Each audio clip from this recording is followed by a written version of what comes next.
My parents spent my whole life treating my brother like the golden child and acting like my achievements didn't matter. So I stopped chasing their approval, cut them off, and let them watch me thrive. My name is Bennett, and I guess you could say I was born into a family where I never really belonged. Not in the dramatic adopted kid finds out later kind of way, but in the way where no matter what I did, it was never enough. At least not compared to my brother Adrian. Adrian is 3 years younger than me, and since the day he was born, it felt like the spotlight was glued to him. He was the kid my parents Marcus and Lillian always bragged about. If he scored 10 points in a basketball game, my parents acted like the NBA should start scouting him. If I came home with straight A's, my mom would nod and say something like, "That's good, Bennett, but Adrian's really been improving with his jump shot. Isn't that exciting?" It wasn't just about sports. It was everything. If I won a small award at school, Adrian's potential in some other area was somehow more important. If I worked hard at a summer job, Adrian's future was what my parents wanted to discuss at dinner. It was as if my life was background noise to the great production they were putting on with him as the star.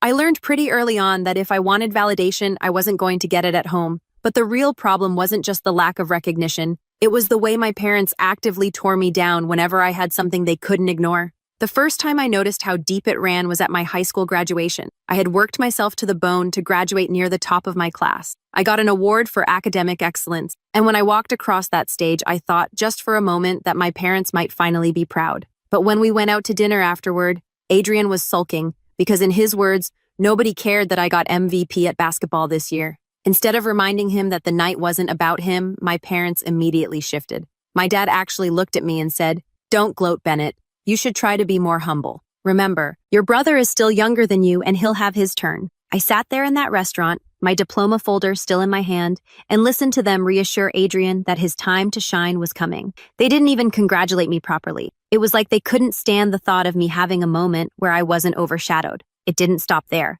Every milestone after that seemed to get twisted. When I got into university, my mom barely acknowledged it.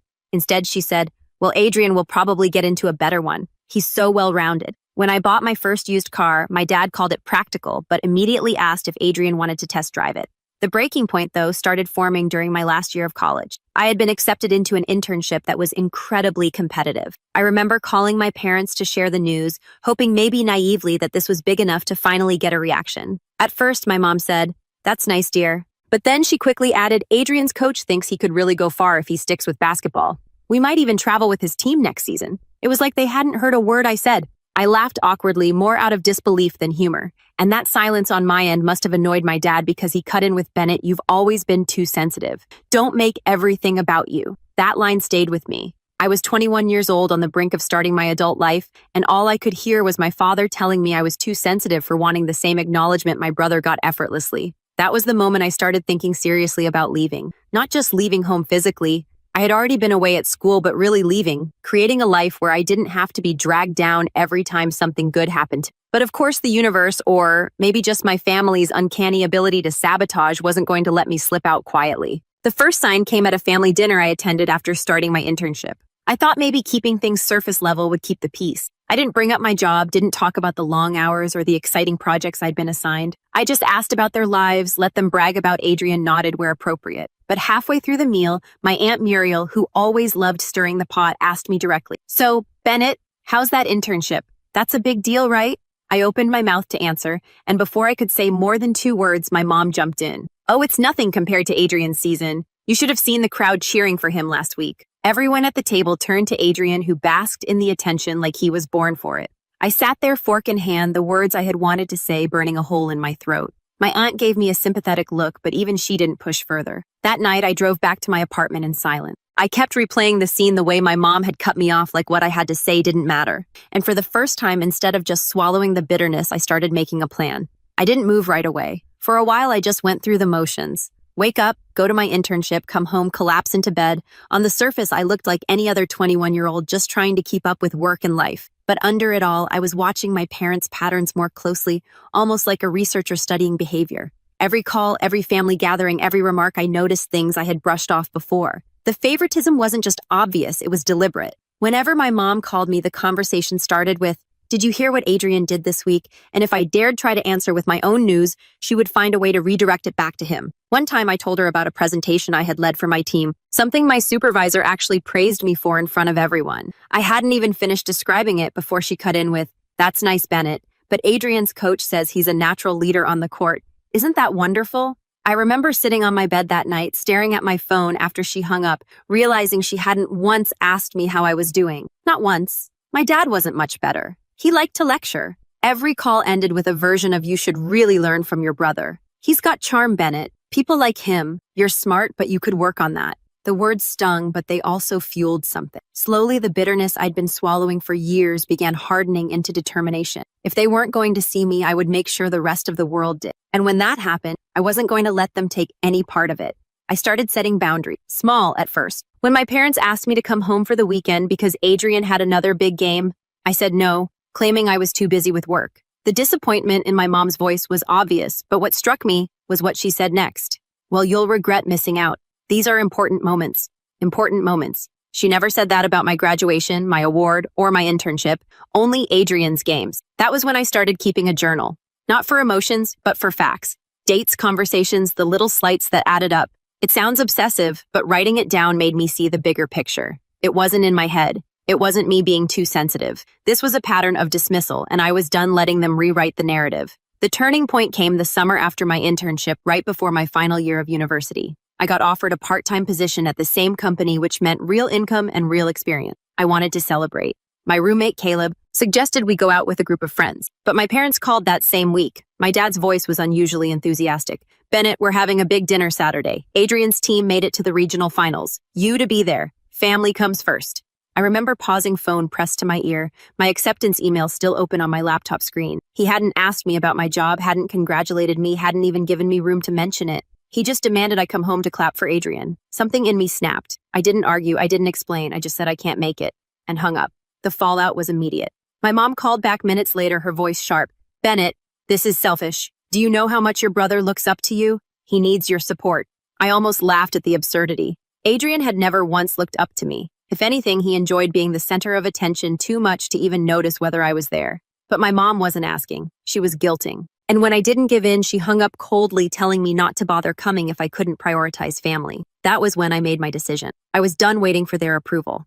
I was done bending myself into someone who lived in Adrian's shadow. I started saving aggressively. Every paycheck, every bit of freelance work I could get on the side, I funneled into an account they didn't know about. I cut back on unnecessary expenses. My roommate joked that I was living like a hermit, but I didn't care. I wasn't just preparing to leave physically. I was preparing to disappear from their expectations entirely. The next family gathering was the test. Thanksgiving. I drove home rehearsing in my head how I would handle things differently. My plan was simple. Stay calm, stay quiet, and observe. I didn't want to start a fight, but I also wasn't going to play along with their script. Dinner started the way it always did. My mom bustling around the kitchen, my dad carving the turkey like he was the star of a commercial, Adrian lounging at the head of the table as if he were the guest of honor instead of just another family member. Within minutes, the attention shifted to Adrian's latest accomplishment, a news article about his team. My Aunt Muriel pulled out her phone to show everyone, gushing over how proud she was. My parents beamed, nodding along like they had produced a celebrity. Then my mom glanced at me and asked almost as an afterthought, "So Bennett, what are you doing these days?" It wasn't curiosity, it was obligation. The way she said it made it clear she was just checking a box.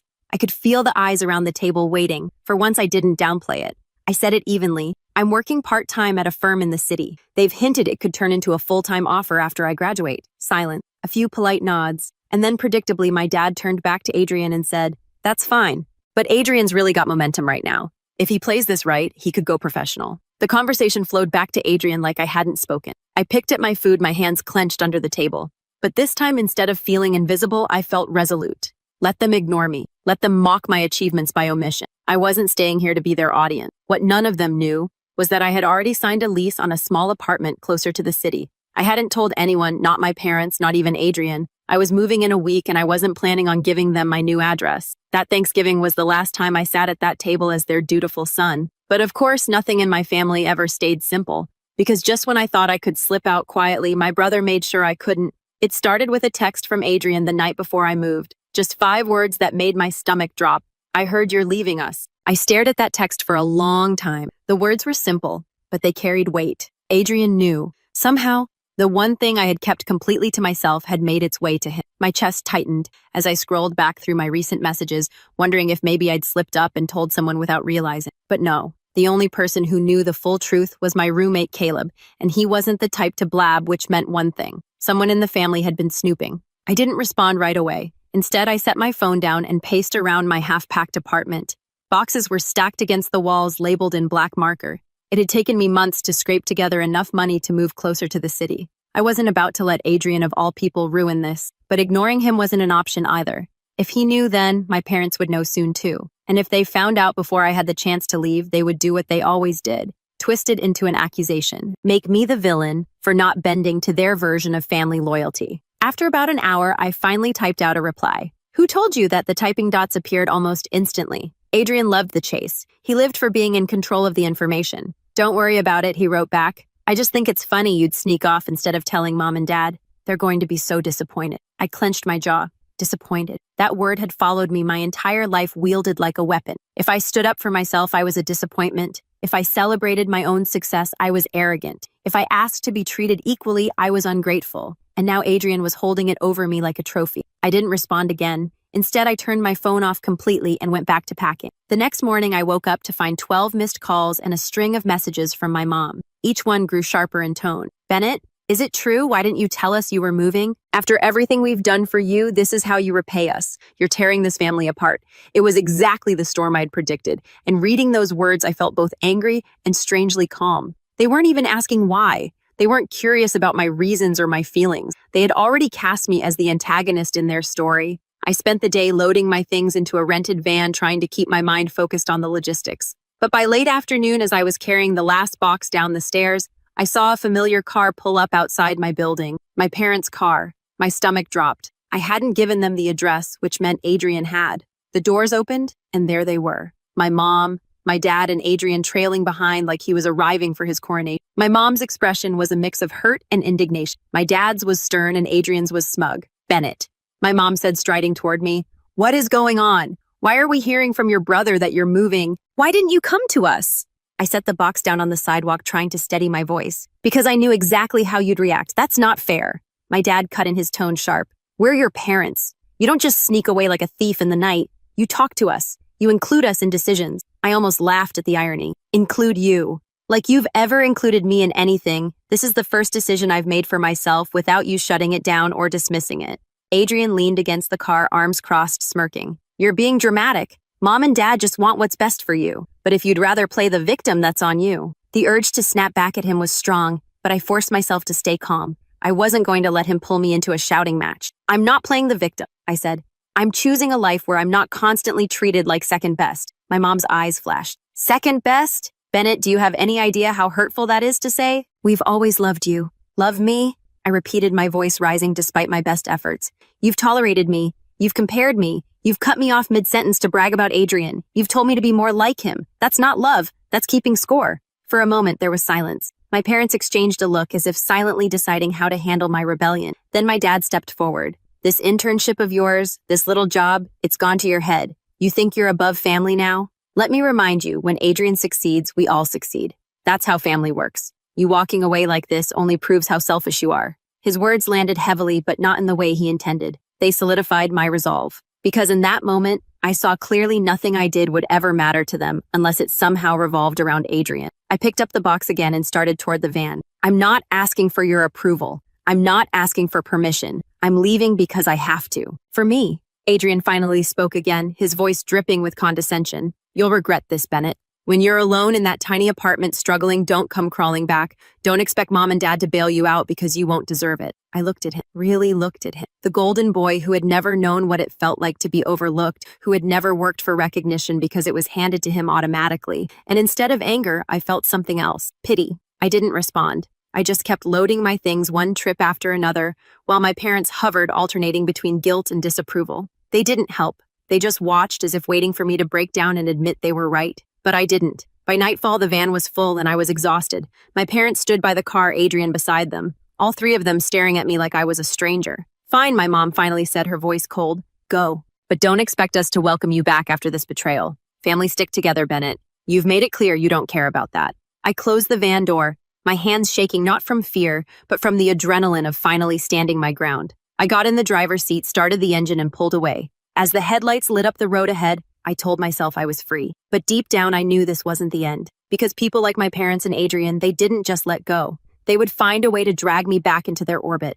And when they did, I would need to be ready. And sure enough, they didn't wait long. The first sign came a month later, when I was finally settling into my new apartment, unpacking boxes, and enjoying the peace of being on my own. That's when I got an email from my dad, short and formal, almost like a business memo. "We need to talk about what you've done to this family. You've embarrassed us, Bennett. Don't think there won't be consequences." The email from my dad had been formal, almost comical in how clinical it tried to sound. "We need to talk about what you've done to this family. You've embarrassed us, Bennett. Don't think there won't be consequences." I remember reading it at my tiny kitchen table, the late afternoon sun cutting across my coffee mug, and feeling something cold and useful settle in my chest. They were trying to frighten me. Fine, I was no longer the kid who folded under that kind of intimidation. What followed over the next few weeks was textbook family escalation, predictable, petty, and revealing in ways they didn't intend. My parents began making passive-aggressive calls to people I worked with. "Is this the same Bennett who used to be so reliable?" My supervisor called me to say, "Trying for neutrality." "Someone called asking about your temperament." I handed my supervisor my phone and the stack of emails. I'd kept the calls from my dad, the messages from my mom, the one where Aunt Muriel asked if I was emotionally stable. I'd learned early on, documentation was the only language these people respected. HR at the firm wasn't amused. They made the caller stop politely. They also, to their credit, treated me like a professional. I met with them. I explained the history briefly without drama, and I showed them the work I was doing. It was a quiet adult exchange, me proving value, them offering protection. That alone felt like revenge of a kind I'd never appreciated before, not shouting, but proving I was not a mistake to be corrected. Meanwhile, the social campaign my parents launched had a different flavor. My mom started telling our neighbors and the church group that Bennett had left the family and that he was hard to reason with. It was petty, but it showed how invested they were in the narrative that they were the wrong party. Adrian, for his part, began showing up at my apartment complex by coincidence whenever I had friends over. He'd ask loud questions about my job, his aim both to intimidate and to fish for anything he could use as ammunition. Once, when a friend complimented a dish I'd cooked, Adrian loudly asked, "So how do you afford things in the city?" "Family help." His smirk was the same one I'd seen 100 times, confident, entitled, certain he'd always get the last laugh. None of it worked. Small victory after small victory stacked until I could feel my life tilting in a direction that didn't involve their approval. My part-time job turned into a full-time offer. I started taking classes at night to finish my degree faster. I built a freelance stream designing small in-office presentations for other companies. I watched my bank account grow and, more importantly, my network widen. People at work treated me like an asset. They asked for my opinion. I was not background noise anymore. But here's the thing, I didn't want petty revenge. I wanted something that matched what they'd done to me. Years of comparison, of public gaslighting, of rewriting every memory to make Adrian a hero. If I had to be dramatic, I was going to be surgical about it, not vindictive for the sake of malice, but precise enough so the truth was undeniable in public. So I started planning, not in the heat of anger, but in long, patient stretches. I made lists, I saved receipts, I filed emails, and I built something they couldn't stub out with a casual phone call, a legitimate reputation in my community. My plan had a few parts arranged like careful moves on a chessboard. First, I cultivated allies who weren't family, people I'd worked with, colleagues, neighbors, the owner of the coffee shop 2 blocks from my office, people who had seen me at my best and would testify to that without thinking about family history. I spent time with them not out of calculation, but because I genuinely liked them. The collateral benefit was that those relationships became durable proof I was someone people chose to be around. Second, I made sure every professional accolade I earned was traceable and documented. I asked for written feedback from clients. I saved copies of presentations I'd created and press mentions. When my company nominated me for a Regional Young Professionals Award, I treated it like armor. Filed the nomination emails in a folder labeled for family. It felt a little ridiculous at first, imagining my parents' faces when they saw it. But the more I prepared, the more I realized how much power there is in a slow, methodical vindication. Third, I set a stage where they could not control the narrative. I arranged with a local community center to host a small networking event for young professionals and invited a handful of people who mattered to me. Colleagues, friends, the coffee shop owner, a woman from the neighborhood association who'd been quietly supportive when my mom tried to spin lies about me. I called it a community showcase, and I hammered out the details with quiet care. Permits, a modest budget funded out of my savings, a printed program, a projector, so I could show a short presentation about the projects I'd been working on. There was one more part. This is where the revenge turns prosaic, and I hope earned. I invited my family. I did not invite them out of gratitude or because I wanted their congratulations. I invited them because I wanted the truth to be plain and public, not whispered into church basements and neighborhood porches. I wanted them to have to sit in a room full of people who had seen my work and acknowledged it, and to be confronted with the awkwardness of their narrative. I wanted them to feel for the first time what being ignored feels like. When I told them, the reaction was what I expected: confusion, then indignation. My dad texted first. "We will not be performing on your stage," he wrote. My mom called and said, with that tone that always pretended to be rational, "Why do you want to humiliate Adrian? Is this a stunt?" I told her gently. "You can come and see what I do. If you don't like it, you can leave. But don't try to tell me I'm being dramatic for living my life." She paused, which told me everything. "We will consider it," she said at last. Adrian scoffed in a follow-up message. "This is going to be awkward. Don't expect us to clap for your coworkers." I laughed in private. They were still making their choices for them, not for me. The week of the event, I moved like someone staging a quiet coup. I printed bios of the presenters and rehearsed my short talk until I could recite it without wavering. Caleb helped me hang fairy lights and arrange chairs. My neighbors brought in extra folding tables. I prepared a 5-minute slideshow that, in a tasteful way, chronicled my work, the nonprofit presentation I'd helped redesign, the small business pitch deck that had won a client, photos of the community mural I'd assisted in organizing. None of it was grandiose. None of it screamed, "Look at me." It was just plain, verifiable work. On the day of the event, the room smelled faintly of coffee and paper. People arrived in drifts, colleagues chatted in a corner about an upcoming project. The coffee shop owner handed out small pastries he'd made that morning. I was calm, my palms steady. The room was full of people who for once weren't judging me through the lens of family myth. They saw me as Bennett, not Marcus and Lillian's son. Then my parents walked in. They didn't come together. My mom arrived first, coiffed and precise, her expression a masterclass in thinly veiled emotion. My dad followed a few minutes later, and Adrian came last, all ease and posture, as if he had walked into a game day arena. They scanned the room like proprietors appraising a charity they'd sponsored. My heart did a small, betrayed flutter, then steadied. This was my moment on my terms. I started with introductions, then took the podium. My slides flicked through a project timeline of client testimonial photos. I spoke plainly about the work, about the hours, about the fact that the path I had chosen was not a rebellion, but a building. I never used the words revenge or punishment. That wasn't the point. The point was to show up as myself and let the facts do the work. Halfway through, as I was switching to the next slide, I felt my mom's hand tighten into a fist in her handbag, and my dad's jaw set like the hinge of a gate. Adrian sat forward, eyes bright the way they get when he can smell an audience. I clicked the remote. The lights dimmed slightly, the projector hummed, and then just as the next slide came up, a photograph of a community event where I'd coordinated volunteers.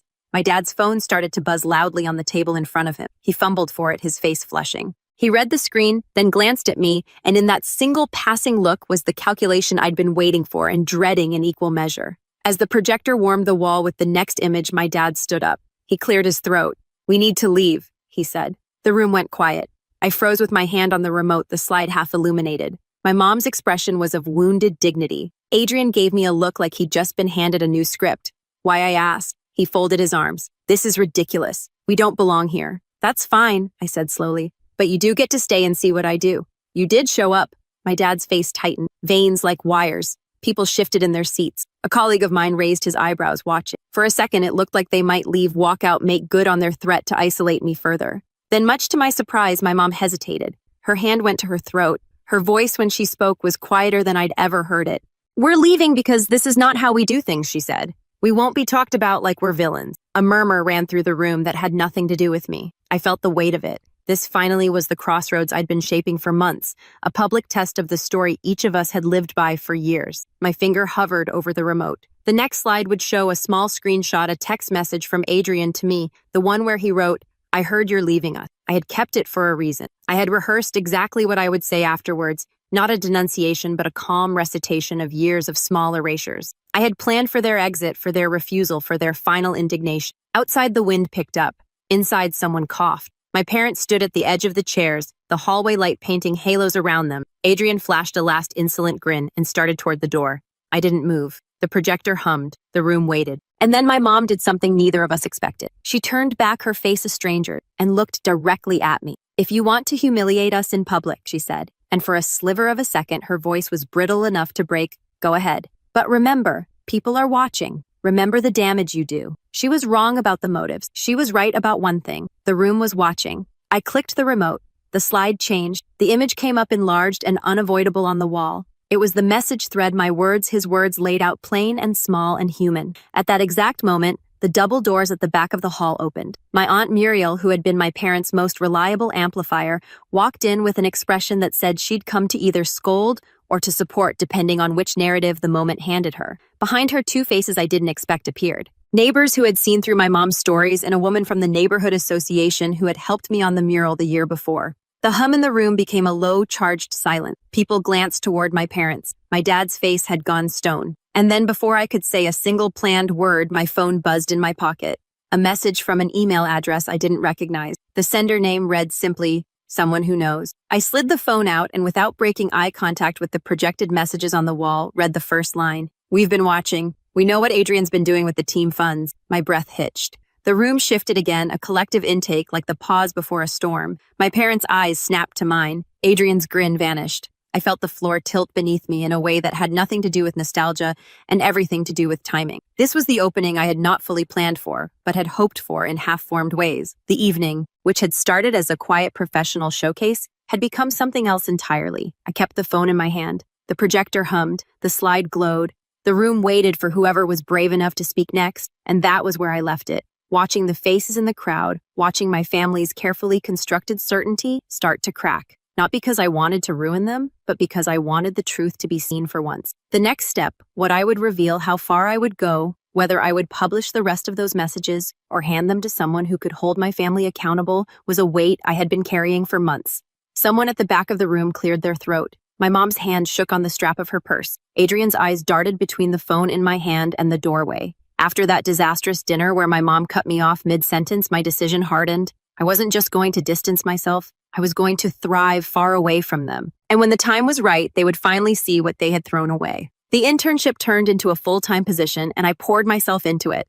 I stayed late, asked questions, took on projects no one else wanted. Within 2 years, I had climbed faster than anyone expected. My colleagues respected me, my supervisors trusted me, and eventually I launched a business with 2 mentors who believed in me. It was small at first, but with focus and persistence, it grew. By the time I turned 27, I had a thriving company and a home of my own. Meanwhile, Adrian's promising career fizzled. He had a couple of decent basketball seasons, but he wasn't as dedicated as he claimed. He skipped practices, got into petty conflicts with teammates, and when his coach finally benched him, his spirit seemed to crack. I heard bits and pieces through extended relatives. My parents never admitted it directly, but Adrian was drifting. He bounced between jobs, never sticking with one for long. And my parents, they doubled down. They threw money at him, made excuses for him, and painted him as just needing time. I stayed quiet, letting them cling to that illusion while I built the life they always told me I wasn't capable of. The moment of reckoning came when my company was invited to sponsor a large community event. It was in my hometown, the same place my family still lived. My name was on the program as one of the keynote speakers. I knew they'd see it. Part of me expected them to ignore it, to pretend it didn't matter. But instead, they showed up. When I spotted them in the audience, my mom, dad, Adrian, and even Aunt Muriel, I felt that familiar tension in my chest. But I pushed it down and gave my speech. I talked about resilience, building your own path, and refusing to let anyone define your worth. The applause was overwhelming. And when I stepped off stage, I caught sight of my parents' faces, strained smiles, Adrian looking irritated, Muriel studying me with narrowed eyes. Later at the reception, they cornered me. "Bennett," my mom began, voice overly sweet. "That was impressive. We had no idea you were doing so well." I nodded. "I figured you weren't interested. Every time I tried to share before you changed the subject." My dad cleared his throat. "Now don't hold grudges. We're family. You should have told us more. We could have supported you." That word supported almost made me laugh. They had never supported me, not once. And now standing in a room where others admired me, they wanted to rewrite history. Adrian cut in, his voice sharp. "So what? You think you're better than us now? Just because you've got some money and people clapping for you?" I looked at him calmly. "I don't think I'm better than anyone. I just stopped waiting for approval I was never going to get." The silence after that was thick. My parents exchanged glances, and my mom finally muttered, "You've changed, Bennett." I didn't hold back this time. "No, I finally became who I was meant to be without you dragging me down." From that day forward, I cut off nearly all contact. I didn't block them outright, but I stopped answering calls, stopped showing up for holidays, stopped giving them updates. I let them live with the consequences of their favoritism. Over the next few years, the perfect family image they clung to cracked. Adrian's failures became harder to hide. He borrowed money from relatives and never paid it back. My parents grew bitter, still making excuses for him, but everyone around them saw the truth. Their pedestal had collapsed, and they were left clinging to a son who refused to grow up. Meanwhile, my life only expanded. My business flourished. I built friendships that felt like real family, and I eventually bought a larger home, the kind I used to dream about when I was a kid, lying awake in a house where I always felt like the extra piece. The last time I saw my parents was at a community fundraiser 3 years ago. They tried to approach me smiling as if nothing had ever happened, but I gave them nothing more than a polite nod and walked away. They looked stunned, but I didn't care. Because here's the truth. They made their choice a long time ago. They chose to tear me down, to ignore my accomplishments, to pour everything into Adrian no matter how much it cost them. And now while I thrive, they sit in the wreckage of the family they built on favoritism and denial. I don't feel sorry for them. I don't forgive them. They showed me exactly where I stood in their eyes, and I believed them. The only difference now is that I no longer need them to see my worth. I've built a life they'll never be part of. And when people ask me about my family, I just say, they're not in the picture anymore. And that's the truth.